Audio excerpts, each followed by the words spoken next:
Dokter taunya cuma cuan. Gimana cuannya? Mohon maaf. Bayangin kalau dokter semua di Indonesia mau bekerja, apa yang akan terjadi? Hmm. Walau. Halo, kembali lagi di YouTube channel H-Talk. Perkenalkan, saya Dr. Joy. Udah nonton kan video part 1 interviewnya? Penasaran nggak dengan kelanjutannya? Yuk kita simak di video part kedua. Next, ngomongnya kena COVID, padahal matinya sesak. Koma, jantung DLL. Jenazahnya nggak boleh dilihat. Lo tau nggak bro, teman om gua kecelakaan. Jenazah nggak boleh dilihat. Karena satu alasan, organnya diambil. Gua selalu ngerasa ini semua ngada-ngada. Yang bilang organnya diambil siapa? Terus kalau misalnya COVID itu matinya betul, tidak hanya sesak aja. Yeah. Jadi banyak gejala yang bisa terjadi. Kenapa? Nih biar belajar ya. COVID itu bisa meningkatkan pembekuan darah. Yeah. Pembekuan darah itu bisa bikin gumpalan. Gumpalan itu kalau nyangkut di organ-organ vital, misalnya di otak, nyangkut di otak bisa bikin stroke luas. Nyangkut di jantung bisa bikin serangan jantung. Nyangkut di ginjal bisa merusak ginjal. Nah itulah makanya gejalanya itu tidak hanya sesak saja. Iya. Ini sekali. Tadi aku bilang suami istri itu, istrinya itu meninggal karena gejala pencernaan tanpa sesak sama sekali. Gejala pencernaannya. Suaminya meninggal karena gejala sesak dengan gejala sesaknya. Jadi itu aja dua orang yang saling berdekatan punya dua gejala berbeda, walaupun akhirnya memang sama-sama keparahannya karena meninggal. Seperti itu. Ini sekalian Dr. Jill melakukan edukasi ya terhadap kita ya tentang COVID-19 ya. Oke. Bahkan jenazah nggak boleh dilihat nih dok. Kira-kira gimana dok? Kalau misal orang-orang yang belum terbukti meninggal karena COVID itu kan emang nggak boleh dilihat atau apalagi disentuh-sentuh ya dok. Itu kira-kira dari Dr. Jill ada nggak dok tanggapan atau klarifikasi? Kalau tidak boleh dilihat, tidak boleh sentuh. Sebenarnya kalau kalian bisa bawa APD sendiri, bayar APD-nya sendiri, kalau masuk lihat doang ya silahkan. Iya. Ini adalah tidak boleh ditemui oleh keluarga karena takutnya keluarga juga ketularan. Itu yang ditakutkan. Atau keluarga mungkin hanya tidak bergejala, kalau kebetulan tidak bergejala atau gejala ringan, tapi keluarga bisa aja habis ngelihat, pulang, bawa virusnya buat orang lain. Nah, itu yang kita takutkan. Makanya, saat perawatan sampai meninggal bahkan dikubur, itu tidak boleh mendekati jenazah. Kalau kalian bawa APD sendiri, punya APD sendiri yang lengkap dan sampai bawah, dan bisa, dan mau minta izin buat ketemu, silahkan. Kalau kalian punya. Ada tuh yang pernah ngasih cerita di Mata Najwa kalau nggak salah ya, yang kakak sama papa mamanya meninggal. Wow. Terakhir mamanya itu dia minta untuk masuk ke dalam. Jadi kakak terus itu mamanya. Terakhir mamanya dia minta masuk ke dalam karena dia merasa dia nggak bisa ngelihat papa sama kakaknya, kali ini dia mau ngeliat mamanya. Diizinkan, tapi dengan full APD, dengan APD lengkap. Iya. Gitu. Jadi sebenarnya boleh-boleh aja ya, cuman karena takut tertular, ya APD harus ada APD. Kalau nggak ada APD ya tentu aja nggak boleh ya, dokter ya. Iya, masalahnya APD itu yang kalau yang lengkap dan sampai bawah itu bisa sampai 800 sampai 900 ribu, dan itu kebanyakan langsung dibuang. Yang kita pakai ulang biasanya hanya sepatu boot sama kacamata Google-nya atau facial juga kan pakai ulang, tapi itu pun harus disterilisasi oleh rumah sakitnya langsung biasanya. Emang ada protokol pemulasaraan jenazahnya ya dok ya? Emang udah aturannya gitu ya, untuk mencegah tertular gitu ya? Ya memang berat sih. Ya kan? Kadang ada yang datang cuma batuk-batuk pas di rumah sakit, oh ternyata COVID gitu. Akhirnya mulai sejak sebelum batuk-batuk itu udah kayak ternyata pertemuan terakhir yang secara langsung gitu. Karena makanya orang-orang banyak sedih gitu. Oh batuk-batuk ternyata COVID, harus diisolasi, dan sejak saat itu udah emang nggak bisa ketemu lagi kan dengan pasien gitu. Cuma bisa lihat dari luar gitu kan. Nah itu yang mungkin yang bikin orang jadi sedih gitu ya dok, sampai harus merelakan. Ya. Itu yang salah itu. Iya. Oke. Next, komentar selanjutnya. Mau tanya, kok kematian akibat rokok 230.000 per tahun, tapi rokok masih dijual. Sedangkan kasus kematian akibat COVID nyampe 3.000 aja belum, ini masih yang sebelum-sebelum ini komentar kayak udah agak lama. Ini yang rilis data kematian rokok WHO loh, bosnya dokter. Oh iya, dokter kan nggak berani karena taunya cuan doang. Kalau rokok, semua pasien yang datang berobat dengan gejala-gejala yang diakibatkan oleh rokok, pasti kita bilang jangan merokok, jangan merokok. Kayaknya itu udah anjuran dari dokter, jangan merokok, bahkan dibungkusnya tulis jangan merokok. Anjuran dari pabriknya udah ini ya, merokok dapat menyebabkan, ya, tapi tetap aja gitu. Ini loh, bedanya rokok dengan COVID adalah, kalau rokok itu, dia yang merokok, dia yang kena sendiri. Ada yang bilang, tapi kan ada perokok pasif.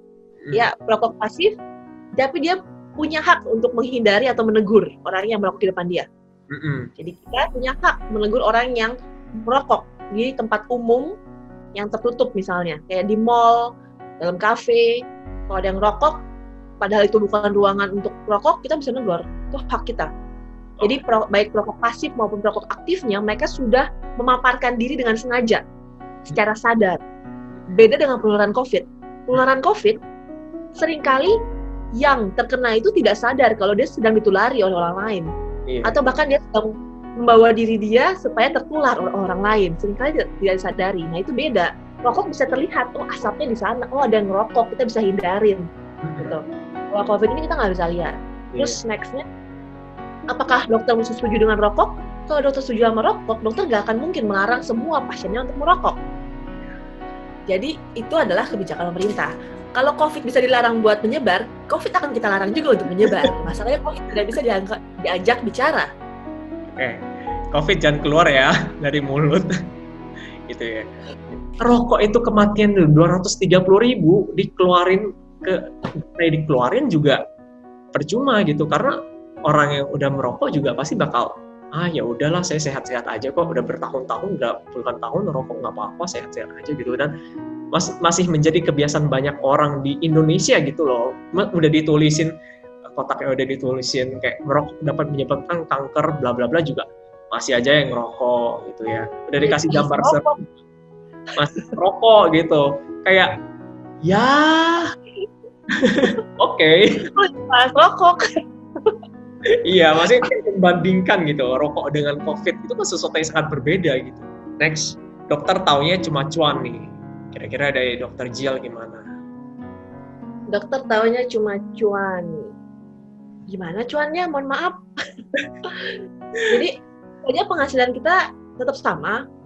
Memang ada untuk para relawan, ada insentif yang dijanjikan oleh Presiden. Itu memang diberikan seperti yang dijanjikan. Tapi, waktu aku awal-awal bergabung sebagai relawan, itu belum ada kejelasan sebenarnya. Tapi dia tetap turun untuk jadi relawan waktu awal-awal pandemi. Waktu bulan pertama tuh benar-benar nggak ada kejelasan. Bahkan aku udah selesai kerja 1 bulan lebih, baru turun gajinya. Jadi, penghasilan kita tidak berubah. Sama aja, memang jumlahnya ya seperti yang disampaikan oleh Pak Jokowi. Bahkan beberapa dokter penghasilannya justru menurun, jujur aja. Kenapa menurun? Kayak misalnya dokter-dokter yang kita bilang dokter-dokter operasi, kan kadang-kadang ada operasi yang harus segera sama operasi yang bisa dijadwalkan. Nah, operasi-operasi yang bisa dijadwalkan itu seringkali tuh ditunda. Pas awal breakout dari si pandemi juga emang banyak yang dibatalkan justru ya dok ya. Iya, dan lagi pula pengeluaran, misalnya kalau pasti ada dokter-dokter yang operasi, pengeluarannya itu lebih besar karena dia harus pakai APD full. Jadi pengeluaran rumah sakit justru membengkak. Untuk membeli APD, untuk menyediakan ruangan dekontaminasi, ruangan kontaminasi, terus kemudian untuk memberikan mes untuk tenaga medisnya tinggal, karena kalau misalnya dia pulang ke rumah takutnya dia menularkan keluarganya, itu justru pengeluaran membengkak. Gitu. Kalau untuk penghasilan dokter pribadi, seperti yang disampaikan oleh Pak Presiden, kalau untuk saya sebagai relawan, gitu. Justru kalau yang berkurang penghasilannya, ada juga yang memang tetap, ada yang mungkin meningkatnya tapi resikonya juga ikutan meningkat. Iya. Karena dia lebih sering terpapar, misalnya. Banyak rumah sakit, terutama pas awal-awal breakout dari pandemi, tiba-tiba COVID-nya meningkat, gitu ya. Kan di Jakarta dulu tuh. Nah, banyak tuh yang cerita bahwa IGD-nya sepi. Pasti dong, karena orang takut ke rumah sakit karena takut tertular. IGD sepi, ya berobat juga sepi, otomatis ya penghasilan rumah sakit berkurang, penghasilan dokter berkurang, dan bahkan ada rumah sakit yang terpaksa mengurangi tenaga kerjanya, akhirnya melakukan PHK gitu.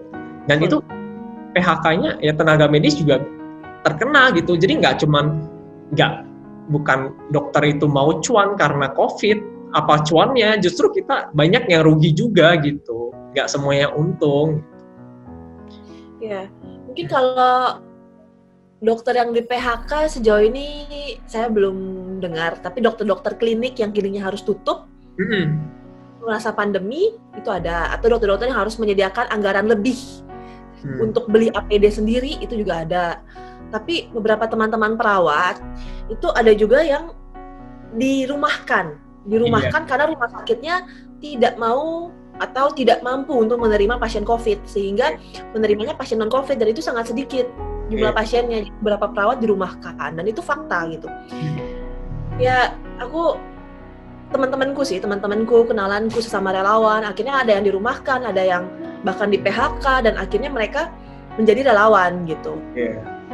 Jadi sebenarnya nggak cuan ya jadi dokter, nggak cuan juga ya.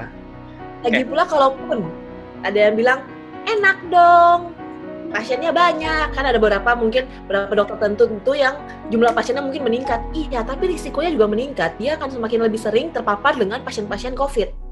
Nah, lebih sering terpapar itu bahaya buat dia sendiri, bahaya kalau dia pulang ke rumah juga, menularkan keluarganya. Nah, dan menurutku seberapa banyak pun uang, kalau tidak bisa dinikmati atau harus kehilangan diri sendiri atau bahkan kehilangan orang yang disayang sih, itu bukan alasan kita bekerja sih. Alasan kita bekerja dan membantu adalah karena emang kita mau melayani. Karena sumpah, asal tahu aja, sumpah kedokteran itu ada isinya bahwa akan mengutamakan keselamatan pasien dibandingkan apapun. Jadi akan melakukan pasien sebagaimana kita ingin diperlakukan. Jadi kita melayani, kita ngurusin pasien walaupun nggak tahu resikonya, itu bukan karena mau cari duit, karena emang natur kita untuk melayani. Emang sumpah kita untuk melayani gitu. Jadi kita ngomong terserah pun nggak ada tuh dokter mogok kerja. Bayangin kalau dokter semua di Indonesia mogok kerja, apa yang akan terjadi? Walau. Kita masih baik banget gitu. Gak ada yang mogok kerja sama sekali, mau dibilangin apapun tetap kerja. Jadi capek sendiri ya dok ya. Oke, next. Maaf dok, saya mampir lagi. Sebenarnya males, tapi saya terpaksa harus bilang. Siapa yang memaksa ya? Bahwa saya tidak pernah pakai masker dan jaga jarak, tapi anehnya sekarang saya masih hidup. Jadi mulai saat pandemik ini masuk ke negara kita tercinta, saya terangkan bahwa hidup dan mati itu sebuah kepastian, tidak perlu diragukan. Santai saja kawan, hidup itu pilihan, seperti ingin jadi singa satu hari atau jadi domba seumur hidup.